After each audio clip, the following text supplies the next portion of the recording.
भोजन कराना है, आसन पर बैठाना है। उनके याद में सुन रहे थे कि 11,000 वर्ष तक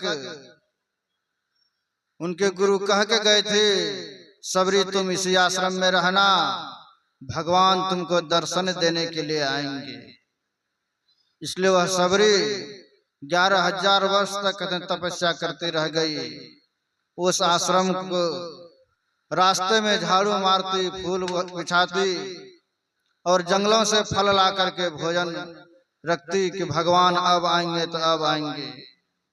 प्रत्येक दिन वह सबरी माँ जो है उनके याद में बैठी रहती थी। और जब भगवान उनके सन्मुख आए तो भगवान से पूछते हैं, सबरी का कुटी किधर है? सबरी पूछती, आप दोनों कौन हैं? तो भगवान कहते हैं, मैं राजा दशरथ का पुत्र राम हूं, मेरे भाई लक्ष्मण है। सबरी माता अपने आश्रम में ले जाती है, बैठाती है, आदर सहित बैठाती है और बैठा करके उनको कंदमूल फल भोजन कराते हैं, फल ला करके, और सन्मुख होकर हाथ जोड़कर खड़ी हो जाती है और विनती करती है, भगवान के ही विधि स्तुति करहूं तुम्हारी, अधम जाति में जड़ मति भारी, अधमत अधम अधम अति नारी, तीन महामंद मति मंद आघारी। कहते हैं सबरी माँ कि प्रभु मैं आपकी स्तुति किस तरह करूं, मैं नीच जाति की हूं, भारी जड़ बुद्धि वाली हूं, इसलिए मैं आपकी स्तुति कैसे करूं, मैं आपकी सेवा कैसे करूं, मैं गरीब घर की हूं। तरह तरह के उदाहरण देने लग गए। लेकिन भगवान सबको समेट करके कहते हैं, सबरी तुमने बहुत कुछ कह दिया, जो नहीं कहना था सो भी कह दिया। इसलिए सबरी तुम सावधान हो जा, और मैं जो तुझे कहने जा रहा हूं उसको तुम अपने हृदय में धारण करो, मन लगा करके सुनो तो तुम्हारा जीवन उद्धार हो जाएगा, कल्याण हो जाएगा। तो भगवान क्या कहते हैं, जाति पात कुल धर्म बड़ाई, धन बल परिजन गुण चतुराई, भगत हीन नर सोई कैसा, बिनु जल बारिद देखिए जैसा। है सबरी, कोई कहता है कि मैं धन में बड़ा हूं, धनवान हूं, कोई कहता है मैं जाति में बड़ा हूं, कोई कहता है मैं जवान हूं, पहलवान हूं, कोई कहता है मैं गुणवान हूं, चतुर हूं। अगर उसके अंदर भक्ति नहीं है तो वह किस तरह शोभता है, तो जैसे बादल देखने में लगता है घनघोर, अगर वो बारिश नहीं होती है कहते वह शोभाहीन है। और उसी प्रकार मनुष्य में सब गुण है, अगर भक्ति उसके अंदर नहीं है वह देखने में शोभाहीन है। इसलिए भगवान ने कहते हैं, प्रथम भगत संतन कर संगा, दूसरी रति मम कथा प्रसंगा।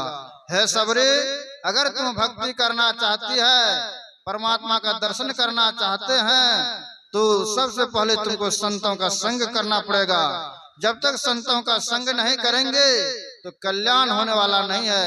इसलिए संतों का संग करो, यही प्रथम भक्ति है, और भक्ति ही मुझे प्यारा है, इसलिए भक्ति कीजिए। संत कबीर साहब कहते हैं भक्ति निश्चय ने मुक्ति की, संत चढ़े सब धाय, जं जं मन आलस किया तो जन्म जन्म पछताए। कहते हैं अगर कोई दुख से छुटकारा पाने चाहते हैं तो भक्ति है, भक्ति एक सीढ़ी है, इस पर जो सवार हो जाते हैं वही दुख से छुटकारा पा सकते हैं, मुक्ति पा सकते हैं, अन्यथा कोई उपाय नहीं है। इसलिए कहते हैं भक्ति करने के लिए संत कबीर साहब ने कहा, ऐसी दीवानी दुनिया भक्ति भाव नहीं बुझे जी, कोई आवे तो दुख का मारा हम पर कृपा कीजिए जी, कोई आवे तो दौलत मांगे भेंट रुपया लीजिए जी, कोई करावे व्यास गाई, सुनत गोसाई रिझे जी, सांचे का कोई ग्राहक नहीं, झूठे जगत पति तय जी। इसलिए कहा सच्चा ग्राहक कौन है? जो भगवान का जो भक्त होता है, निष्कपट होकर के जो गुरु भक्ति करते हैं। इसलिए कहते हैं गुरु पद पंकज सेवा, तीसरी भगति अमान, चौथी भगति मम गुणगन, करे कपट तजिगान। जो कपट छोड़ करके संतों के गुणगान करते हैं, गुरु को गुणगान करते हैं, वही तीसरी भक्ति है और चौथी भक्ति है। अपमान मान रहित हो करके जो भजन करता है। इसलिए साईं महाराज ने कहा सेवा से सद्गुण है आते, जिससे जीवन सुखमय होता, जिसमें सेवा भाव नहीं, साही सुख चैन कहाँ होगा। सत्संग बिना सोचो मानव, जग में वह ज्ञान कहाँ होगा। मुक्ति का मार्ग भक्ति है, जो युक्ति बिना नहीं होती है। युक्ति से भक्ति यदि न किया तो भव से त्राण कहाँ होगा। सत्संग बिना सोचो मानव, जग में वह ज्ञान कहाँ होगा। गुरु महाराज ने कहा संसार में सबसे बड़ा दुख है जन्म लेना और मर जाना, इसी से के लिए भक्ति करनी चाहिए।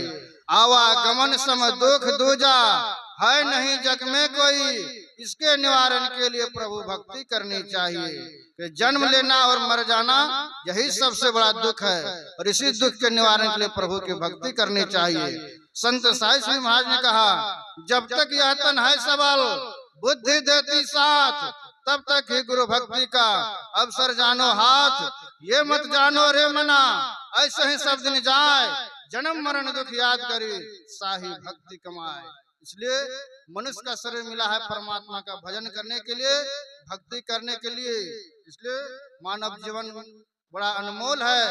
एक नाथ जी महाराज कहते हैं प्रभु ने मानुष जन्म तुमको कैसा, हरदम है तैयार तू पाप कमाने के लिए, कुछ तो समय निकालो हरिगुण गाने के लिए।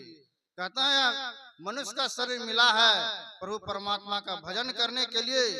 गर्भवास में कौल किया था नाम जपूंगा मैं तेरा, इस झूठी दुनिया में आकर नाम जपन तेरा भूल गया।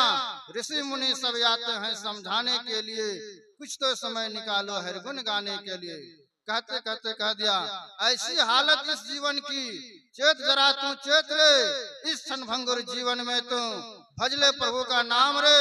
नाच कहे नर्तन मिला है प्रभु पाने के लिए, कुछ तो समय निकालो हरिगुण गाने के लिए। तो कहने सुनने की बहुत बात है, तो आप लोगों के सामने यही सुनाया। बोलिए प्रेम से श्री सद्गुरु महाराज की जय।